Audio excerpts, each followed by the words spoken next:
wabarakatuh. Halo sahabat psikologi Islam, balik lagi bersama aku, Sarah Supriyanti. Nah, dalam podcast Bincang-Bincang Mahasiswa. Nah, hari ini kita akan membahas salah satu topik penting nih. Topik yang cukup menarik juga sih. Nah, topiknya yaitu konsep manusia dalam Islam dari perspektif mahasiswa psikologi Universitas Islam Riau. Nah, sebelum itu kita masuk ke dalam materi, kita akan kasih dasarnya dulu nih.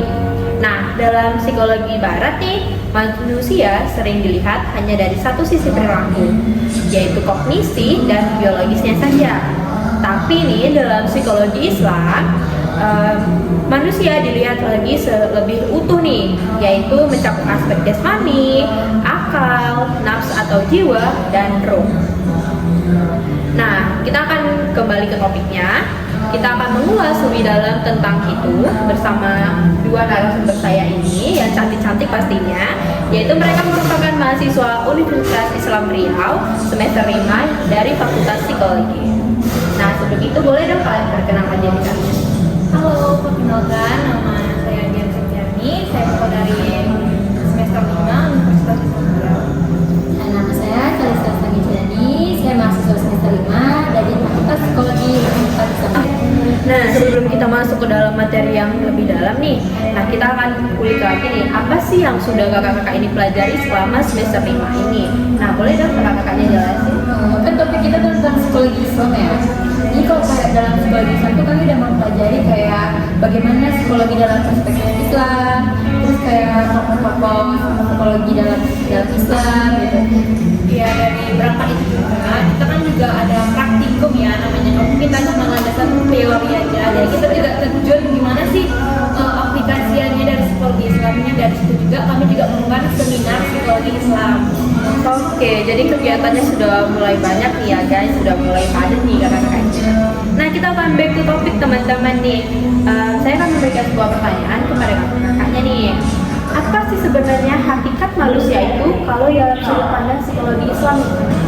Nah, jadi psikologi Islam itu nggak cuma memandang manusia itu sebagai makhluk yang kompleks, tapi juga dalam segi jasmani, rohani, dan nafs, dan itu secara seimbang. Itu juga masuk ke dalam Quran surat ini As-Sajdah ayat 9 itu jelaskan bahwa Allah nggak cuma bahwa Allah itu menyebar ruhnya ke dalam diri manusia. Maksudnya itu sendiri, manusia itu nggak hanya terdiri dari tubuh atau jasad, tapi juga memiliki dimensi spiritual yang menghubungkan langsung dengan Sang Pencipta.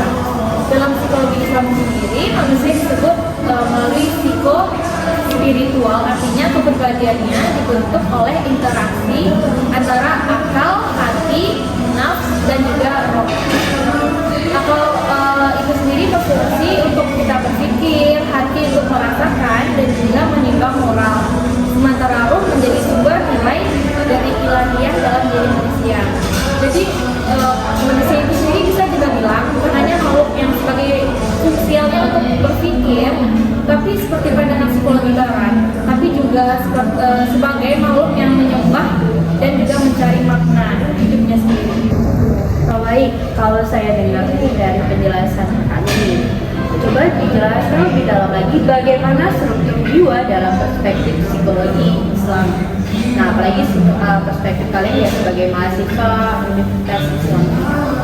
Dalam psikologi Islam, konsep jiwa dijelaskan dengan istilah nafs yang memiliki beberapa tingkatan, yaitu yang pertama ada nafs amarah, nafs lawamah, dan nafs mutmainnah. Nafs amarah itu jiwa yang cenderung pada hawa nafsu dan dorongan kayak dalam Quran surat Yusuf ayat 53 ini menggambarkan manusia yang dikendalikan keinginan tanpa kontrol spiritual. Nah, kalau nafs lawamah itu tuh jiwa yang mulai sadar dan menyesali kesalahan, itu terdapat dalam Quran surat Al-Qiyamah ayat 2, ini fase kayak refleksi diri gitu. Terus yang ketiga itu ada nafs mutmainnah. Mutmainnah ini jiwa yang tenang dan seimbang, dan juga dalam Quran surat Al-Fat ayat 2 sampai 30. Jadi dalam praktek psikologi Islam, jalan jiwa ini menggambarkan proses pertumbuhan spiritual dari psikologis. Ketika seseorang menata akal, nafs, dan rohnya secara harmonis, maka ia akan mencapai kesehatan mental yang membahas dua pertanyaan nih kira-kira ya, yaitu tentang apa sih sebenarnya hakikat manusia dalam psikologi Islam. Kemudian juga salah satu yang kedua itu bagaimana struktur jiwa dan perspektif psikologi Islam nih teman-teman. Nah, kita akan lanjut nih untuk mengulik lebih dalam lagi. Nih, bagaimana sih psikologi Islam menjelaskan peran manusia sebagai khalifah dan hamba, seperti yang disebutkan sebelumnya. Ya, ini topik yang sangat berat dan juga penting ya. Benar sekali. Jadi kan kita ini sebagai khalifah, sebagai pemimpin, setiap kita itu kan khalifah pemimpin.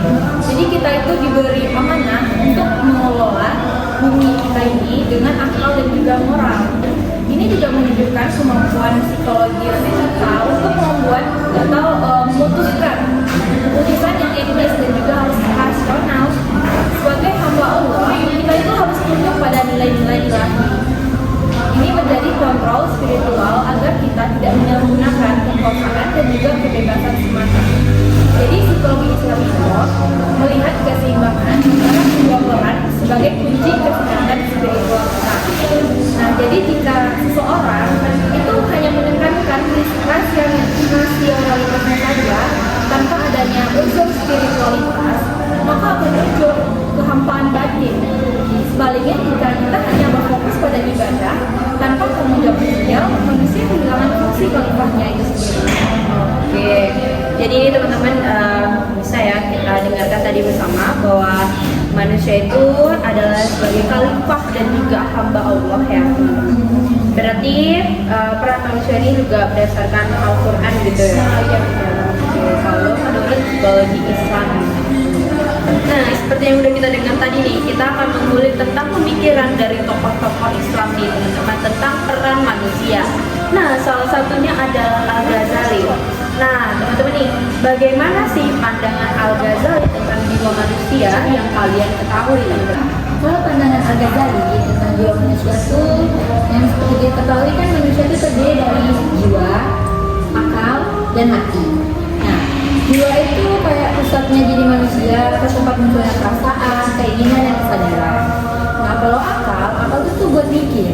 Jadi kayak menimbang mana yang benar dan mana yang salah. Nah, kalau hati sendiri, hati adalah bagian yang paling dalam, tempat munculnya keimanan, niat, dan nilai-nilai baik. Terus kayak menurut Al-Ghazali itu manusia akan mencapai kesempurnaan jika bisa menjaga keseimbangan antara jiwa, akal, dan hati. Jiwa yang bersih dan hati yang baik akan membuat akal bekerja dengan benar. Sedangkan manusia dengan akal yang benar itu akan bisa hidup dengan tenang dan dekat dengan Tuhan. Oke nih teman-teman, berarti kita seperti pada topik-topiknya sebelumnya nih, kuncinya ada di nafs, akal, dan hati teman-teman nih. Jadi kita akan masuk ke topik selanjutnya nih. Kita akan masuk ke dalam teori barat juga nih teman-teman. Nah, jika dibandingkan, apa nih perbedaan hidup manusia dari menurut Islam dan menurut teori Abraham Maslow? Nah, Abraham Maslow ini merupakan teori dari barat nih teman-teman. Nah, apa sih perbedaan antara perspektif barat dan perspektif Islam nih teman-teman? Boleh dijelaskan? Nah, jadi kan tadi kalau menurut Islam, tujuan hidup manusia itu adalah untuk kita beribadah dan juga mendekatkan diri kepada Allah. Jadi hidup itu bukan cuma untuk kita memenuhi kebutuhan dunia saja, tapi kita juga harus mencapai keridhaan Allah dan mencapai kebahagiaan di akhirat kelak. Jadi semua hal yang kita lakukan itu seperti kerja, belajar, atau berbuat lain itu kan akan dianggap bernilai kalau kita niatkan itu semua hanya kepada Allah. Nah, sementara menurut dari Abraham Maslow itu sendiri, tujuan hidup manusia itu lebih ke arah pemenuhan kebutuhan diri. Jadi Maslow itu sendiri pernah bilang kalau manusia itu punya 5 tingkatan kebutuhan, dari yang paling dasar sampai juga paling tinggi. Seperti kebutuhan fisik, itu bisa kita temukan seperti makan, minum, tempat tinggal, juga ada keamanan, lalu kasih sayang dan juga rasa memiliki, penghargaan, aktualisasi diri. Nah, aktualisasi diri inilah proses tertinggi dari pencapaian hidup yang dikatakan Abraham Maslow tadi. Itu bedanya itu Islam menekankan kalau hidup manusia itu harus punya arahan spiritualnya, kemana sih tujuan akhirnya. karena apa? Jadi bukan cuma karena diri kita sendiri juga, tapi juga karena Allah dan juga sesama manusia. Nah, kalau Maslow itu dia lebih fokusnya ya ke kebutuhan dan juga kepuasan diri dia sendiri. Kepuasan diri dia sendiri ada di dunia ini tanpa ada kaitannya dengan spiritual atau dengan Tuhan atau kehidupan setelah mati itu ada atau enggak gitu. Jadi kan singkatnya kalau menurut Islam tujuan hidup itu tertinggi itu adalah karena keridhaan Allah. Nah, sedangkan menurut Maslow itu sendiri tujuan hidup tertinggi adalah kepuasan dan juga pengembangan diri secara pribadinya. Oke. Nah, untuk teman-teman yang nggak tahu nih, apa sih teori Abraham Maslow? Kalau nggak salah tuh teorinya berupa piramida ya, yes. Nah, itu dia tadi tentang perbedaan antara Barat dan juga perspektif Islam. Nah, itu selanjutnya kita akan membahas tentang implikasi dari kehidupan nyata. Nah, teman-teman nih, kenakannya nih gimana sih pemahaman konsep manusia dalam Islam yang membantu kita untuk menghadapi stres, kecemasan, atau hilang arah nih yang mengarah tentang psikologinya banget nih, kan? Dalam Islam itu kan manusia itu dipandang sebagai makhluk yang punya tubuh, akal, dan juga jiwa yang saling berhubungan.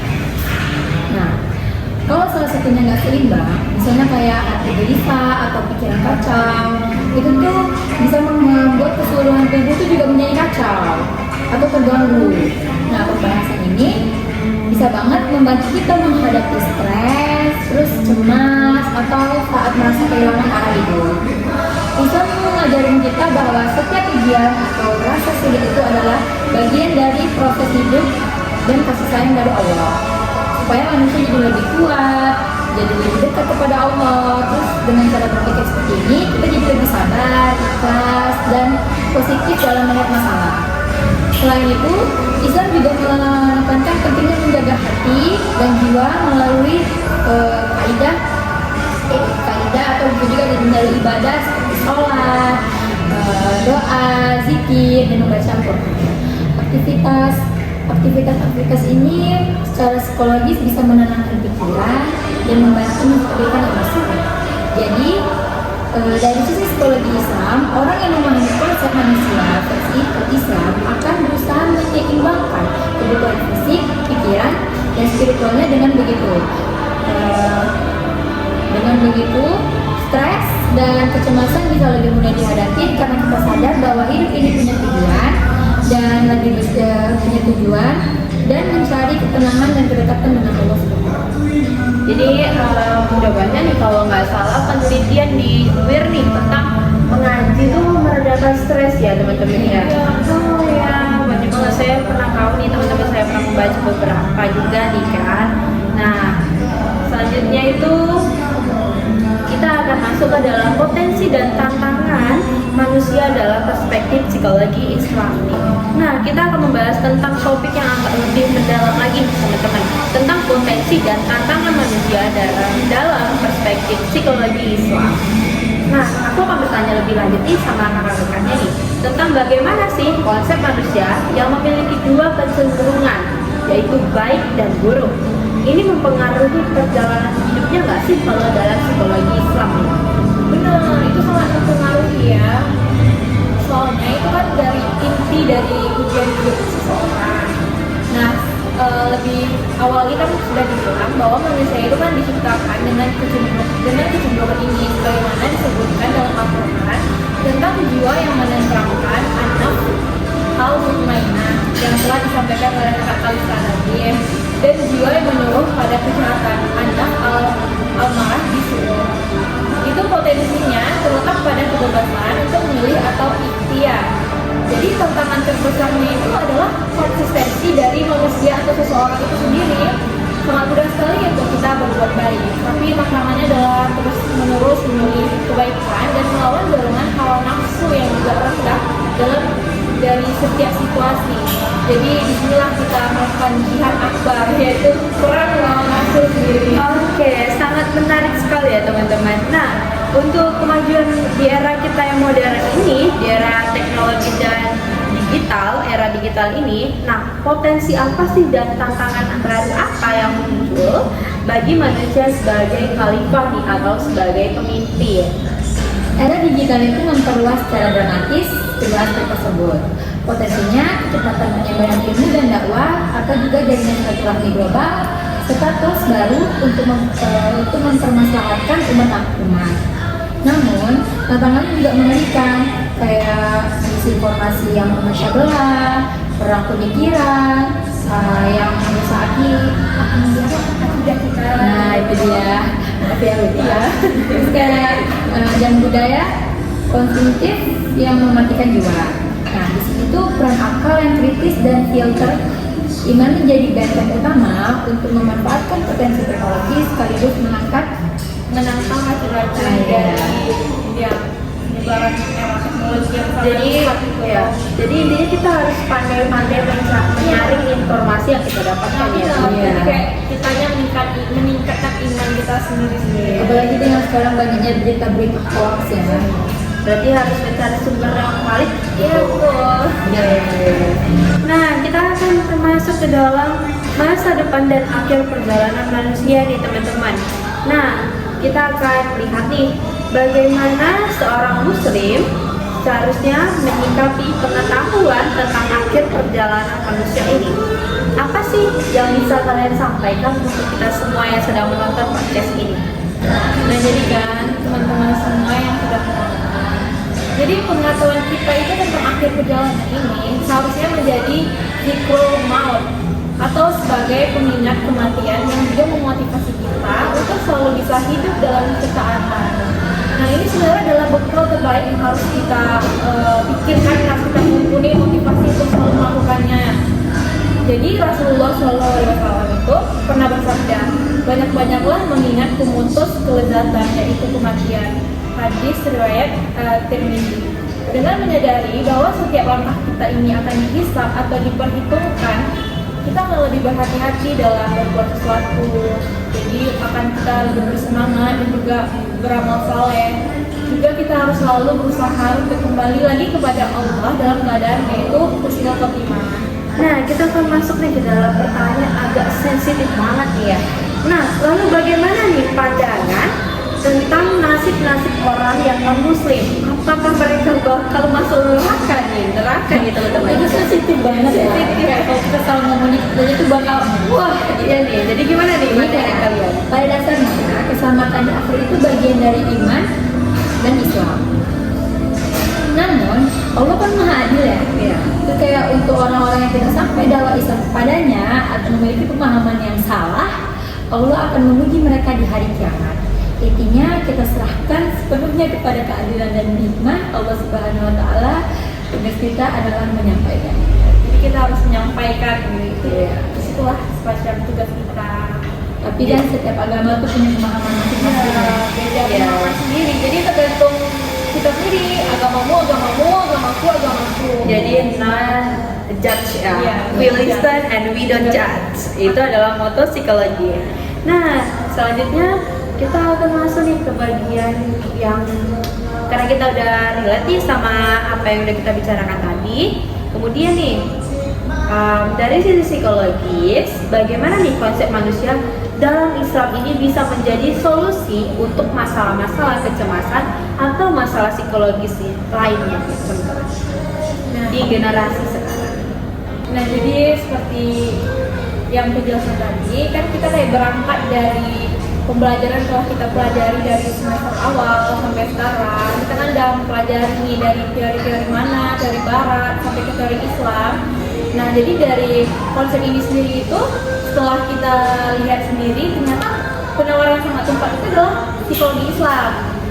Dengan memahami bahwa kita itu adalah hamba yang sangat dimuliakan dengan tujuan hidup yang jelas, yaitu kita beribadah juga menjadi khalifah, maka kita bisa menemukan sebenarnya kenapa sih sebenarnya alasan fundamental untuk kita hidup di dunia ini sendiri. Ini bisa kita untuk mengatasi rasa kehampaan hidup kita. Jadi kita akan berkeyakinan bahwa rezeki dan juga ajal itu kan sudah ada yang atur. Iya, Nah, kita sendiri tidak tahu, Allah lah yang mengaturnya. Jadi kayak serta kesulitan kita itu pasti ada kemudahan, pasti ada hikmah di balik itu semua. Maka itu kan kita bisa menemukan kenapa gitu, apa sih alasan fundamental kita hidup saat ini. Jadi ini bisa untuk mengurangi rasa hampa hidup kita. Mungkin kita semua bagi Gen Z ya pasti pernah ngerasain sekarang ngapain sih kita hidup, apa sih tujuan kita hidup gitu. Jadi dengan kita berkeyakinan bahwa rezeki dan ajal itu sudah ada yang atur, ya kita semua tahu Allah sudah mengaturnya semua. Di setiap kesulitan kita pasti ada kemudahan atau hikmah di balik itu semua, yang itu dapat meredakan kecemasan kita akan masa depan yang akan datang. Jadi jiwa kita itu bisa menjadi lebih tenang karena merasa memiliki ancor atau jangkar yang kuat, yaitu hubungan kita dengan pencipta. Apalagi Gen Z ini sangat mengusung tentang mental health banget sih ya teman-teman. Apalagi Gen Z ini strawberry banget ya. Iya, benar-benar. Nah, setelah kita membahas banyak ya tentang konsep manusia dalam perspektif maupun Islam ataupun barat tentang tadi Abraham Maslow nih teman-teman. Nah, secara keseluruhan itu apa sih poin yang paling mendasar yang harus kita pegang sebagai diri kita sendiri gitu? Jawabannya tuh yang seperti kita ketahui ya, manusia itu kan makhluk yang dimuliakan Allah. Kita tuh diciptakan dengan bentuk dengan sesempurna ya, atau sebaik-baiknya. Kita dibekali dengan akal, dengan hati. Tapi jika diberikan itu semua kan bukan buat sombong, tapi untuk mengenal pencipta kita. Nah, fondasinya adalah menyadari bahwa kita ini abdul atau hamba, sekaligus khalifah atau wakil Allah di muka bumi ini. Tugas kita adalah untuk menghidupkan peran ganda ini dalam setiap langkah kehidupan.